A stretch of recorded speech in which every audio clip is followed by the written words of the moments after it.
మీ సొంతింటి కలకు అసలైన నేస్తం బీబీజీ ఇండియా. అమరావతిలో నికార్సైన ప్రాపర్టీ కోసం కాంటాక్ట్ 0406903224.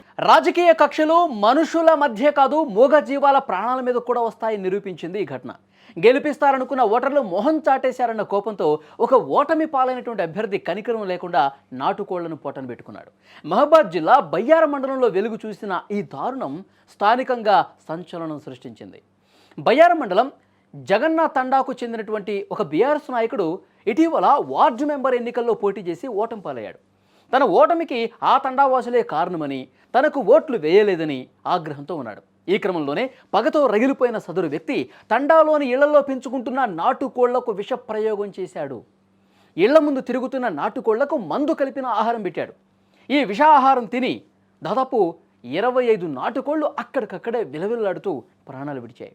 భయంతో మొదట ఎవరూ బయటకు చెప్పకపోయినా కోళ్లను కోల్పోయిన బాధితులు తట్టుకోలేక విషయాన్ని బయటపెట్టారు.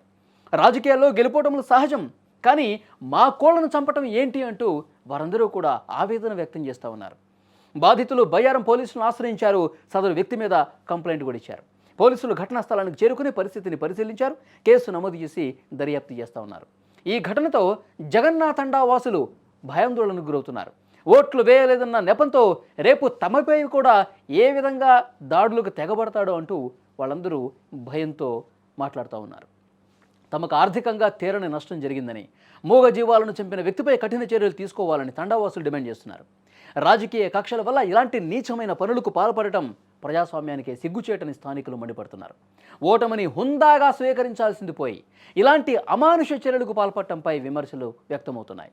బాధితులకు న్యాయం జరగాలని చెప్పి అక్కడి స్థానికులందరూ కూడా కోరుతా ఉన్నారు. గత ఎన్నికల్లో 14 తారీఖు పోయిన నెల 14 తారీఖు ఎన్నికలు జరిగినాయి గ్రామ పంచాయతీ. అందులో వార్డు మెంబర్గా నా సొంత కోడలు బుక్య సరస్వతిని నిలబెట్టడం జరిగింది. దానికి అపోజిట్గా మళ్ళా ధరావత్ కృష్ణ టీఆర్ఎస్ పార్టీ నుంచి ఆయన నిలబడ్డ తర్వాత 50 ఓట్ల మెజార్టీతో మా కోడలైన సరస్వతి గెలుపొందింది. అది జీర్ణించుకోలేక ఈ ధరావత్ కృష్ణ అనే వ్యక్తి అతి ఘోరంగా వాళ్ళ చేన్ల, మా ఇంటి పక్కనే వాళ్ళ చేను ఉంది కాబట్టి ఆ చేనులో డెమోక్రాన్ మందేసి కోళ్లను చంపిండు. మొత్తం 15 సార్లు కోళ్లను చంపిండు. ఈయన మీద గతంలో అనేక కేసులు, ఒక 5 కేసులు 6 కేసులు దాకా ఉన్నాయి. మొత్తం అదే పని చేస్తాడు వాడు. ఎవరి మాట వినడు. వినకుండా పెద్ద మనుషులు గ్రామంగా పంచాయతీ చెప్పినా కూడా ఎవరి మాట వినకుండా, ఖాతరు చేయకుండా ఇక అట్లా చంపుకుంటూ పోతాడు. మాదే కాదు, అనేక మళ్ళీ అదే 9వ వార్డుకి సంబంధించిన ఒక దాదాపుగా ఒక 6-7 కుటుంబాల కోళ్ళు కూడా ఈయన చంపడం జరిగింది.